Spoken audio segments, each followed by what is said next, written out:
বাংলাদেশের টেকসই নদী ব্যবস্থাপনা শীর্ষক প্রকল্পের উপর তিস্তা অববাহিকায় বন্যা ও নদী ভাঙন রোধ সহ আবাদি জমি রক্ষা এবং সমন্বিত নদী ব্যবস্থাপনায় মতবিনিময় সভা। রোববার দুপুরে গাইবান্ধা জেলা প্রশাসক হলরুমে হয় এ সভা। চীনের পাওয়ার চায়না কোম্পানি এবং পানি উন্নয়ন বোর্ডের সদস্য সহ উপস্থিত ছিলেন নদী পাড়ের বাসিন্দারা।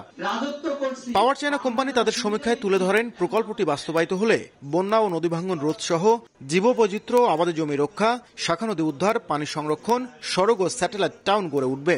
এখন যে বাঁধটি আছে তার থেকে সেকশনটা আরো অনেক শক্তিশালী হবে এবং উচ্চতাও বাড়বে।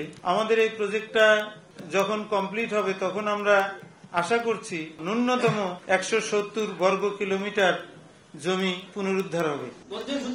পরে অংশীজনরা তাদের মতামত তুলে ধরেন।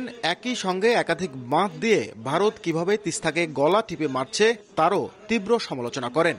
গুরুত্বের সাথে যে জিনিসটা দেখা দরকার, মহাপরিকল্পনার মধ্যে যে গভীরতা তিস্তার থাকছে সেটি এই যে 4 লাখ কিউসেক পানি যে বর্ষাকালে প্রবাহিত হয় তা ধারণ করতে পারবে কিনা। ডিসেম্বরেই কিন্তু আমরা চাই এই অন্তর্বর্তীকালীন সরকার যাতে এই তিস্তা মহাপরিকল্পনার কাজে শুভ উদ্বোধন ঘোষণা করেন। অন্তর্বর্তী সরকারের সময়ই মহাপরিকল্পনা বাস্তবায়নের উদ্যোগের দাবি তোলেন তিস্তা অববাহিকার বাসিন্দারা।